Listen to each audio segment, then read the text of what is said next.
ilbaxnimadii hore ee Masar.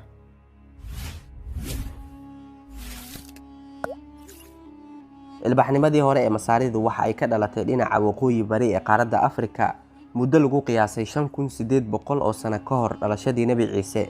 Caalamku waxa uu isku raacay in Masaaridu ahaayeen ummadii ugu horeysay ee ilbaxnimo weyn adduunka ka samaysatay, kadibna waxay caalamka ugu tagtay dhaxal qiimo badan oo ilaa iminka dadka adduunka ku nooli u daawasho tago.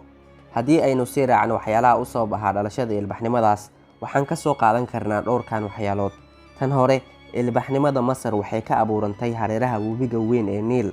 Tan labaad, waxa uu webigaasi keeni jiray ciid fiican oo Masaarida u suurtageliyay in ay beertaan dhul badan oo ka mid ah qararka Niil. Tan saddexaad, waddanka Masaaridu waxa uu ku yaalay laba lamadegaan dhexdooda, sidaas darteed ayaa cadow ku soo duula aan u badnayn ilaa waqtiyo dambe mooye. Ugu dambeystii, boqor kasta oo xukunka Masar qabtay waxa uu ku dadaali jiray inuu ka tago wax xusuus reebi kara.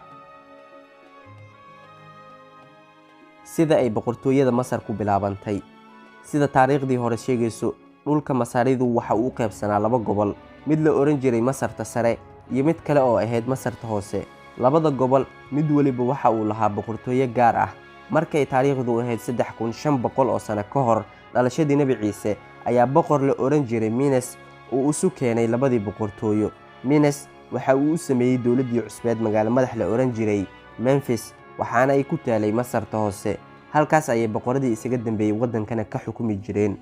Xukunka Masar waxa isaga dambeeyay boqortooyooyin badan.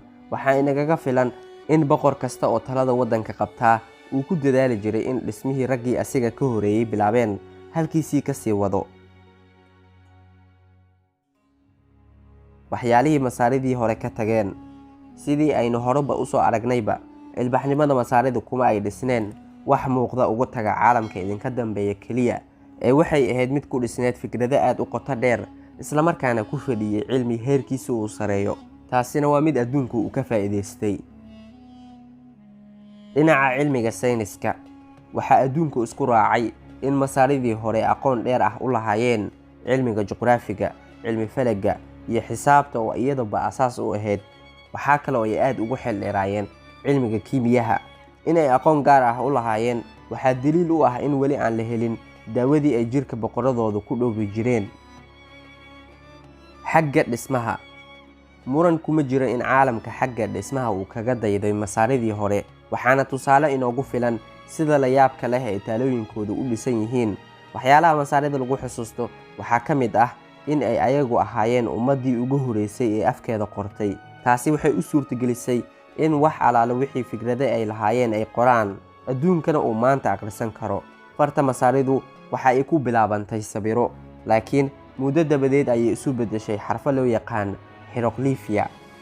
Ugu dambeys, Masaaridu ayaga ayaa ugu horeeyay cid samaysa kalendaariyada taariikhda. Xiriirka Masaaridii hore iyo Soomaalida. Xiriirka ka dhaxeeya Masaaridii hore iyo Soomaalida waxa uu ahaa mid aad u qoto dheer. Xiriirkaasi waxa uu ka koobnaa ganacsi iyo dhaqanba.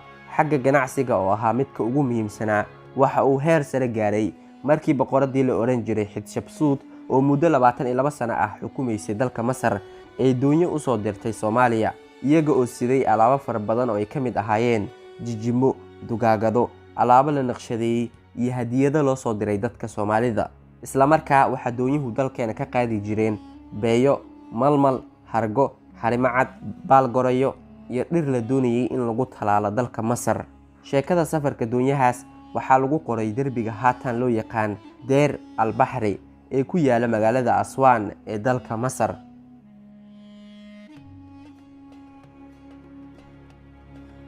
Xagga dhaqanka, shaki ma lahan in labada waddan ay isu dhaqan dhawaayeen, waxaana laga garan karaa alaabta lagu dhaqmo oo isku mid ahayd iyo erayo badan oo ay adeegsan jireen oo isu dhawaa. Waxaa kale oo jira inay iskaga mid ahaayeen xagga dhar qaadashada.